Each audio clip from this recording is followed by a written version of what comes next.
नमस्कार, स्वागत है। अभिनंदन स्वीकार करें जितेंद्र त्रिपाठी का। दोस्तों, आप अवगत होंगे कि देश में आजकल जो है त्योहारों का मौसम चल रहा है। 9 दिन का जो त्योहार अपना होता है नवरात्र, वो भी चल रहा है और साथ साथ जो है ईद का जो 3 दिन का त्योहार होता है वो भी चल रहा है।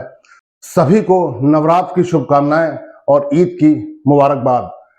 ऊपर वाला करे कि आप लोग जो है सुखी रहें, समृद्ध रहें और सफल रहें। इन्हीं शुभकामनाओं के साथ चलता हूं आज के टॉपिक पर।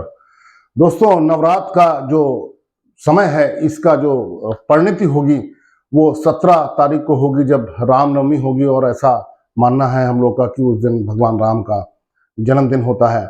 और उसी दिन जो अभी कुछ दिन पहले जो प्राण प्रतिष्ठा हुई थी 22 जनवरी को अयोध्या में भगवान राम के जो नवनिर्मित जो मंदिर है, जिसका निर्माण अभी चल ही रहा है, उसी के तारतम्य में एक ऐसी चीज को प्लान किया गया है जो कि वाकई हतप्रभ कर देने वाली है और हम लोगों के लिए उसको जानना बहुत आवश्यक है।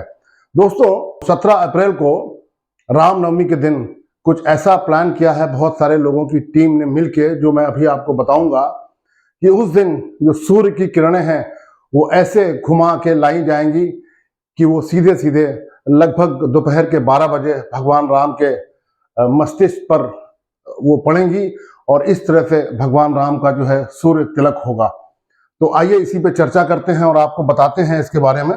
दोस्तों, ये रहा अपना भव्य राम मंदिर और इसके ही अंदर ये जो प्रोग्राम है, ये जो सिस्टम है, ये बनाया जाना है। ये भगवान राम लला की प्यारी सी मूर्ति है। प्रणाम करते हुए शुरू करता हूँ। हरि अनंत हरि कथा अनंता, ऐसा लिख गए हैं तुलसीदास जी कि हरि अनंत हरि कथा अनंता, कहीं सुनई बहुविधि सब संता। तो हम लोग भी आज उसी की चर्चा कर रहे हैं। भगवान राम की जो कथा है वो अनंत है और उनकी जो क्रियाएं हैं वो भी अनंत है, उनकी कथा है वो भी अनंत है। तो भगवान राम जो है ये सूर्यवंशी थे, ये आपको पता होगा, और ये इक्ष्वाकु वंश के थे।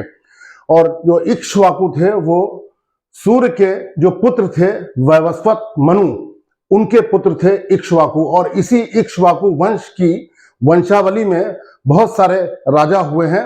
उन्हीं में भगवान राम भी एक हैं।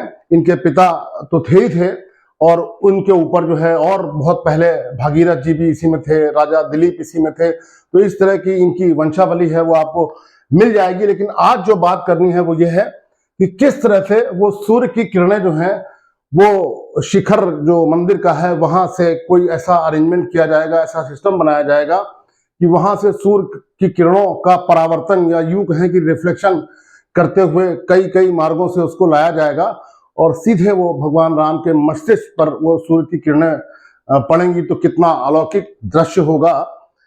ये भगवान राम का मंदिर है। ये इसका शुरू का जो एंट्रेंस वाला एरिया है, ये जगाती जिसको बोलते हैं, ये मंडप है। और ये इसका जो है दूसरा मंडप है। और ये जो लास्ट में होता है ये गर्भ गृह इसको बोलते हैं। और इसी के ऊपर जो है वो शिखर होता है। और गर्भगृह में ही भगवान राम की जो भव्य मूर्ति है, जो प्यारी सी मूर्ति है, जिससे नजरें हटती नहीं है हम लोग की, वो मूर्ति गर्भगृह में ही रखी गई है। और ये जो सूर्य की किरणें हैं वो जो भी सिस्टम बनाया जाएगा उसी गर्भगृह में, उसी मूर्ति के मस्तिष्क पर जो है पड़नी है। तो ये रही वो न्यूज जहां से इस प्रोग्राम को करने की प्रेरणा मिली है। इसी रामनवमी श्री राम लला के सूर्य तिलक की तैयारी पूरी, ट्रायल हो चुका है और कैसे कैसे क्या होना है इसमें ये मैं आपको बताऊंगा। इसमें देखिए, इस पूरे सिस्टम में, इस पूरे चीज को बनाने के लिए इसमें 3 किरदार हैं मुख्य। तो उन 3 किरदारों में एक तो है इंडियन इंस्टीट्यूट ऑफ एस्ट्रोफिजिक्स और दूसरा है CBRI रुड़की, इसके बारे में मैं आपको बताऊंगा। और तीसरा है जो कंपनी है ऑप्टिका।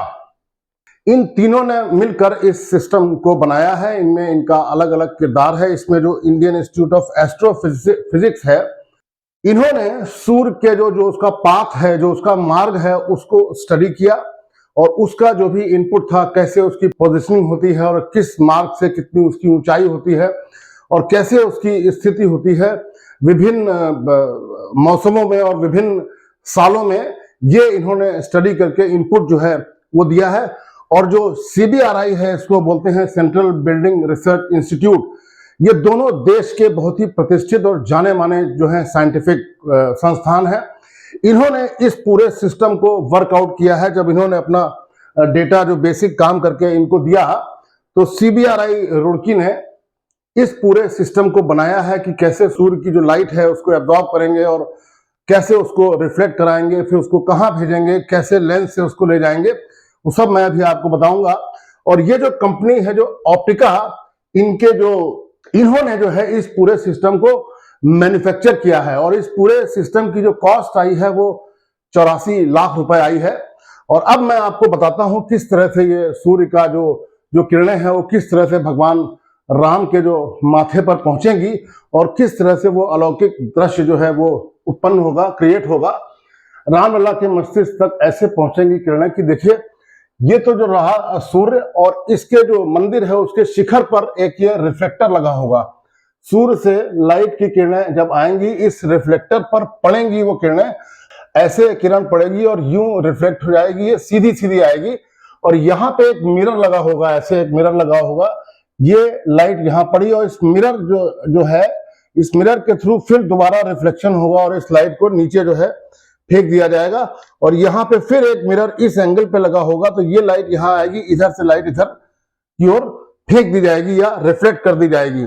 अब इस पूरे प्रकरण में जो लाइट का जो एबरेशन होगा, जो वो कहीं बिखरेगी और कहीं उसका अगर जो भी जिस पाथ पे, जिस मार्ग पे, जिस तरीके से हम लाइट को लाना चाह रहे हैं, अगर उसमें जरा भी गड़बड़ी ना हो, इसके लिए यहाँ पे एक लेंस, दो लेंस और ये तीन लेंस, ये कॉन्वेक्स लेंस ही होंगे और इनके थ्रू जो है, लेंसेज के थ्रू इस लाइट को अरेस्ट किया जाएगा। फिर जिस रास्ते पे हम चाहते हैं उस रास्ते पे इसको लेके आएंगे। फिर ये दूसरा लेंस है, फिर लाइट को ट्रैप करेगा, बिखरने से रोकेगा। फिर ये तीसरा लेंस है, ये भी लाइट को ट्रैप करेगा और ये यहाँ से इसको रिफ्लेक्ट करके फेंक देगा इस मिरर पे। जाहिर सी बात है, इस मिरर पे जब लाइट पड़ेगी तो ये इसको इधर फेंक देगी और ये रहा भगवान राम का जो मूर्ति है और ये रहा भगवान राम का जो मस्तिष्क है। तो इस तरह से ये लाइट जो है भगवान राम के मस्तिष्क पर पड़ेगी और ये लगभग 3 इंच का गोला, यूं कहें कि 75 mm का गोला भगवान राम के मस्तिष्क पर बनेगा। तो ये पूरा सिस्टम ये बनाया गया है इस तरीके से कि ये रिफ्लेक्ट करके इस लाइट को लाया जाए। और ये भी राम नवमी के दिन इस पूरे सिस्टम का ट्रायल हो चुका है और इस बार 17 अप्रैल को हम ये अद्भुत नजारा जो है वो देखने वाले हैं। और सबसे बड़ी बात यह है कि ये प्रक्रिया जो है वो निरंतर चलती रहेगी, साल दर साल, हर साल जब भी रामनवमी आएगी तब ये प्रक्रिया जो है बार बार रिपीट होगी और भगवान राम के माथे पर हर बार रामनवमी पर इस तरह से उनका सूर्य तिलक होता रहेगा और ये अद्भुत नजारा हम लोग देखते रहेंगे या इसके बारे में जानते रहेंगे। ये जो कंपनी है ऑप्टिका, ये बेंगलोर बेस्ड कंपनी है। इसी ने ये पूरा सिस्टम मैन्युफैक्चर किया है, सारे मिरर्स और सारे लेंसेज और वो जो पाइप हैं जिनके थ्रू, जहां पे ये लेंसेज लगेंगे और जिनके थ्रू उस लाइट को रिफ्लेक्ट कराया जाएगा, वो ब्रास के पाइप्स हैं जिससे कि वो कभी खराब नहीं होंगे, उनमें जंग नहीं लगेगी, ना कभी करोजन होगा। और कहीं कहीं जहां जरूरत है ये पाइप जो है वो पंच धातु का भी बनाया गया है, ऐसा भी कुछ रिपोर्ट्स में कहा गया है। ये जो मशीन है 84 लाख की है। इसको इस कंपनी ने राम जन्म भूमि मंदिर जो ट्रस्ट है उसको इन्होंने डोनेट किया है, ऐसे कि भगवान को हम ये अर्पित कर रहे हैं। इसमें एक बात और बताने वाली है कि ये जो रिफ्लेक्टर आप देख रहे हैं, देखिए इसमें ये गियर का एक सिस्टम बना हुआ है। गियर जिसमें एक गोला होता है, उसके ऊपर जो खांचे होते हैं गियर से आप परिचित होंगे। ये गियर्स इसलिए लगाए गए हैं कि जब अगले साल इसको हमें करना होगा इसी प्रक्रिया को, तो इसको हमें रिफ्लेक्टर को एडजस्ट करना पड़ेगा। और इस गियर में जो है वो 19 खांचे हैं। तो इसका मतलब ये है कि इस रिफ्लेक्टर को हम 19 डिफरेंट पोजिशंस में अरेंज कर सकते हैं, इसको सेट कर सकते हैं और वो जो लाइट है वो अपने हिसाब से हम, जिससे कि वो सही जगह पे भगवान राम के माथे पर जाके वो लाइट पड़े, तो उसके लिए ये 19 बार एडजस्टमेंट इसका हम कर सकते हैं। वो क्यों कर सकते हैं वो अभी मैं आपको बताता हूं। ये जो 19 बार का एडजस्टमेंट है वो इसलिए है कि हमारा जो लूनर कैलेंडर जिसको हम लोग फॉलो करते हैं, जो चंद्रमा पे बेस्ड है, और जो सोलर कैलेंडर है उसमें दोनों में अंतर होता है तारीखों का और महीनों का। तो ऐसा जब स्टडी किया गया, जब इंडियन इंस्टीट्यूट ऑफ एस्ट्रोफिजिक्स ने भी स्टडी की और बहुत ज्यादा इसके डिटेल में गए, तो ये पाया गया कि जो the length of 19 solar years is very close to 19 times 12 lunar month. इसका मतलब मैं आपको समझाया दे रहा हूं। यूं मान लीजिए कि आज अगर रामनवमी इस दिन पड़ी है, किसी एक तारीख को, मान लीजिए 17 तारीख को पड़ी है, 17 अप्रैल को, तो 19 साल बाद, चूंकि यही हमारा जो लूनर कैलेंडर है, चंद्रमा पे बेस्ड हमारा कैलेंडर है, तो 19 साल बाद फिर यही 17 अप्रैल को ये रामनवमी पड़ेगी। और वो पूरा जो सामंजस्य है वो बैठाया गया है सोलर कैलेंडर के साथ भी, जिसको हम लोग इंग्लिश वाली तिथि में फॉलो करते हैं।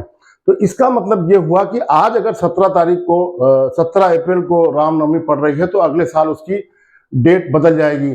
तो डेट बदल जाएगी तो सूर्य की पोजीशन बदलेगी, उसका मार्ग बदलेगा, उसकी हाइट बदलेगी, उसका पूरा सिस्टम बदलेगा।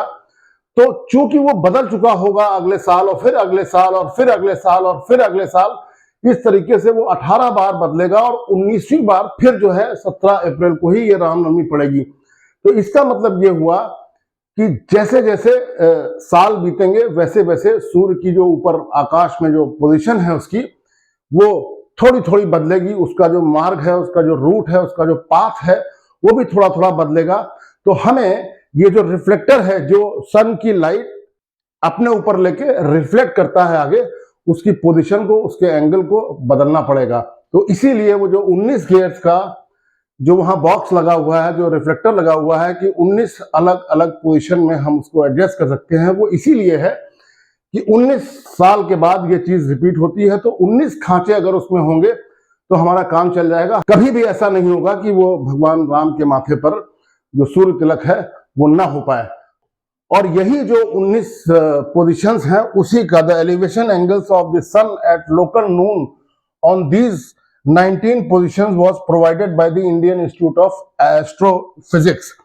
यही काम था, जो सूर्य की पोजीशन 19 साल में 19 बार उसकी क्या पोजीशन होगी, उसका क्या पाथ होगा, उसका क्या रूट होगा, ये जो इंफॉर्मेशन है ये इंडियन इंस्टीट्यूट ऑफ एस्ट्रोफिजिक्स ने प्रोवाइड की है। इसी बेसिस पे जो सिस्टम है वो वर्कआउट किया है CBRI रुड़की ने, सेंट्रल बिल्डिंग रिसर्च इंस्टीट्यूट। और ये जो सिस्टम बना है, जो इनकी इंफॉर्मेशन इन्होंने प्रोवाइड की, सिस्टम बनाया CBRI ने, और जो मैन्युफैक्चरिंग की है वो ऑप्टिका कंपनी ने की है। और ये जो प्रक्रिया होगी ये साल दर साल हर साल होगी। और ये 12 बजे का टाइम इसका फिक्स है। इसी समय इसको जो सूर्य तिलक है वो किया जाएगा। और इस सूर्य तिलक की जो होने की जो टाइम ड्यूरेशन है वो 3 से 4 मिनट या 5 मिनट तक ये सूर्य तिलक भगवान राम के माथे पर दिखाई देगा। और जब कभी ऐसा होगा कि बरसात है और सूर्य भगवान के दर्शन नहीं हो रहे हैं, बादल छाए हुए हैं, उस केस में ये प्रक्रिया हो नहीं पाएगी, क्योंकि जब सनलाइट ही नहीं होगी तो वो उसका रिफ्लेक्शन करके हम उसको भगवान राम के ललाट पर, उनके माथे पर, उनके मस्तिष्क पर भेजेंगे कैसे। जो सूर्य तिलक है वो होने वाला है, 17 तारीख को रामनवमी है। उसी दिन दोपहर को 12 बजे लगभग 3 मिनट, 4 मिनट, 5 मिनट के लिए 75 mm का सूर्य की किरणों का गोला, या यूं समझ लिए कि 3 इंच का गोला भगवान राम के माथे को सुशोभित करेगा। मेरी ये छोटी सी प्रस्तुति आपको पसंद आई हो तो मेरे चैनल को सब्सक्राइब करें, लाइक करें, शेयर करें और अपने कमेंट में लिखें जय श्री राम। भगवान राम का आशीर्वाद आपको मिलता रहे। अपना ख्याल रखिएगा। बहुत बहुत शुभकामनाएं। नमस्कार।